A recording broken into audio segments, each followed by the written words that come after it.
इससे पहले भी कई बार 2013 तक इसमें संशोधन होते रहे, तब तो किसी ने इस तरीके से भ्रम फैलाने का प्रयास नहीं किया। जिस तरीके से भ्रम फैलाया जा रहा है कि ये मुसलमान विरोधी है, असंवैधानिक है, सोचिए भारत की संसद में ये लोग कह रहे हैं कि कोई असंवैधानिक चीज आ सकती है। जो संशोधन हुआ है वो इसको और मजबूत करने की सोच के साथ किया गया। इस कमेटी में हर दल के सदस्य बैठे थे, मेरी पार्टी के सदस्य इसमें मौजूद थे, अरुण भारती जी। इसमें जो बदलाव किए गए हैं इस सोच के साथ किए गए हैं कि कैसे इसको और शक्तियां प्रदान की जाए। वक्फ बोर्ड में जो संपत्ति के ऊपर जितने भी डिस्प्यूट चल रहे हैं, क्या वो डिस्प्यूट कोई हिंदू और उसके बीच में चल रहा है? उसमें मुसलमान भी शामिल है भैया। वक्फ और मुसलमानों की संपत्ति के बीच में चल रहा है। ऐसे गरीब मुसलमान जिनकी संपत्ति को जबरन हथिया लिया गया है, वो कहां जाएंगे? उसमें तो क्लॉज में यहां तक भी कहा गया है कि सीमित विषयों के ऊपर मामला कोर्ट में जा सकता है। क्यों सीमित विषयों पर? अगर वो गरीब मुसलमान है, क्या वो कोर्ट में नहीं जा सकता? क्या वो अपने हक की लड़ाई नहीं लड़ सकता? हर किसी चीज में समय समय पर वक्त के हिसाब से संशोधन किए जाते हैं, उसमें बदलाव किए जाते हैं। इससे पहले भी कई बार 2013 तक इसमें संशोधन होते रहे, तब तो किसी ने इस तरीके से भ्रम फैलाने का प्रयास नहीं किया। आज जिस तरीके से भ्रम फैलाया जा रहा है कि ये मुसलमान विरोधी है, असंवैधानिक है, सोचिए भारत की संसद में ये लोग कह रहे हैं कि कोई असंवैधानिक चीज आ सकती है। इतनी प्रक्रियाओं से गुजरने के बाद ये सिर्फ झूठ बोल बोलकर एक परसेप्शन बनाने का जो ये लोग प्रयास करते हैं, जो संशोधन हुआ है वो इसको और मजबूत करने की सोच के साथ किया गया। इस कमेटी में हर दल के सदस्य बैठे थे, मेरी पार्टी के सदस्य इसमें मौजूद थे, अरुण भारती जी। इसमें जो बदलाव किए गए हैं इस सोच के साथ किए गए हैं कि कैसे इसको और शक्तियां प्रदान की जाए और ऐसे लोग जिनके साथ संभवतः अन्याय हो रहा है, कैसे उनको न्याय दिलाया जाए। आज अगर इससे किसी को तकलीफ है या होनी चाहिए, ये वही लोग हैं जो इसमें भ्रष्टाचार करते हैं। ये वही लोग हैं जो गरीब मुसलमानों से उनका हक छीनते हैं या उनको हक नहीं देते, या जो महिला मुसलमानों को आगे आने से रोकते हैं। उन लोगों को जरूर इन संशोधनों से तकलीफ होगी। आज की तारीख में जो सकारात्मक संशोधन किए गए, भाई शुरू में हम लोगों को भी इश्यूज थे, कमेटी में हम लोगों ने भी अपनी बातों को रखा, पार्टी की तरफ से सुझाव दिए गए, पार्टी की तरफ से जहां पे जरूरी बदलावों की जरूरत महसूस हुई उसको हम लोगों ने किया। विटनेसेस के तौर पे कितने ऐसे मुस्लिम संगठन हैं जिनको हम लोगों ने खुद बुलाया, वहां पे उनकी बातों को रखा और जितनी जायज बातें हैं उनको हम लोगों ने स्वीकारने तक का काम किया।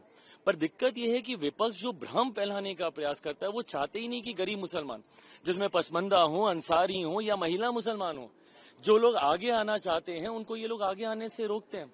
इससे पहले भी सीए के वक्त क्या हुआ था, यही भ्रम फैलाया गया था ना। देश भर में एक आगजनी का माहौल खड़ा कर दिया था। ये पुरानी संसद में मैंने खुद लोकसभा में खड़े होकर मैंने कहा था कि समय बताएगा आने वाले समय में कि भैया कौन से मुसलमान की नागरिकता छीन ली गई। एक नागरिकता देने वाले कानून को नागरिकता छीनने वाला कानून बताकर इन्होंने देश भर में आगजनी का माहौल बना के रखा। विपक्ष ने मुसलमानों के बीच इन्होंने भ्रम फैलाने का काम किया। आज फिर से वही चीजें कर रहे हैं। ये बात ये लोग समझ लें भैया। लोक जनशक्ति पार्टी में अपनी बात मैं कर रहा हूँ और मैं व्यक्तिगत तौर पे भी अपनी बात करूं, मैं रामविलास पासवान का बेटा हूं। उन्होंने अपनी पार्टी को खत्म कर दिया 2005 में कि एक मुसलमान मुख्यमंत्री बने। उस वक्त क्यों नहीं विपक्ष का कोई सामने आया? आज राजद के नेताओं को इतनी चिंता हो रही है, कांग्रेस के नेताओं को इतनी चिंता हो रही है, क्यों नहीं उस वक्त 2005 में बिहार में इन्होंने पहला मुस्लिम मुख्यमंत्री दे दिया? मेरे नेता ने अपनी पार्टी को खत्म कर दिया। जिसके पिता ने अपनी पार्टी को खत्म कर दिया, मुसलमानों के लिए उस पर तो उंगली उठाई जाती है, उससे नाराजगी भी जताई जाती है। आदर्श मदनी साहब, ये तमाम तरीके के जो ऐसे लोग हैं, ये लोग मुझसे नाराजगी जता रहे हैं, पर संरक्षण किसका कर रहे हैं? जिनके बारे में 2006 सच्चर कमेटी की रिपोर्ट कहती है कि मुसलमानों के हालात क्या हैं देश में। कौन था 2006 से पहले? कांग्रेस समर्थित सरकार है केंद्र में। बिहार में कौन था? राजद की सरकार थी निरंतरता में 15 साल तक, 90 के दशक से लेकर 2005 तक। तो मुसलमानों के हालात खराब किए तो किसने किए? इन लोगों ने किए कि हम लोगों ने किए? और आज आप हमसे सवाल उठा रहे हैं, हमसे नाराजगी।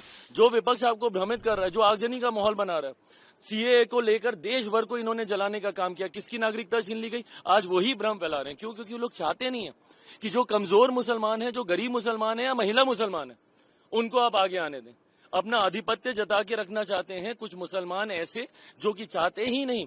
आज मुझे बताइए, क्या वक्फ बोर्ड में जो संपत्ति के ऊपर जितने भी डिस्प्यूट चल रहे हैं, क्या वो डिस्प्यूट कोई हिंदू और उसके बीच में चल रहा है? उसमें मुसलमान भी शामिल है भैया। वक्फ और मुसलमानों की संपत्ति के बीच में चल रहा है। ऐसे गरीब मुसलमान जिनकी संपत्ति को जबरन हथिया लिया गया है, वो कहां जाएंगे? उसमें तो क्लॉज में यहां तक भी कहा गया है कि सीमित विषयों के ऊपर मामला कोर्ट में जा सकता है। क्यों सीमित विषयों पर? अगर वो गरीब मुसलमान है, क्या वो कोर्ट में नहीं जा सकता? क्या वो अपने हक की लड़ाई नहीं लड़ सकता? तो ये लोग सिर्फ बंटवारे की राजनीति करके भ्रमित करने का कार्य कर रहे हैं। हकीकत में जो संशोधन हुए हैं, सकारात्मक संशोधन हुए हैं, पारदर्शिता लाने की सोच के साथ ये संशोधन किए गए हैं।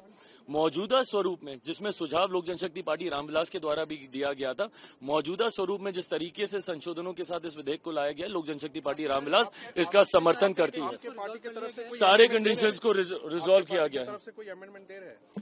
ये अब सदन के पटल पे किया जाएगा, वहां पे रखा जाएगा। But most of the suggestion that was given by my party is been accepted. जो हमारे कंडीशंस थे उनको भी रिजॉल्व किया गया है। लोक जनशक्ति पार्टी रामविलास इसका समर्थन कर रही है।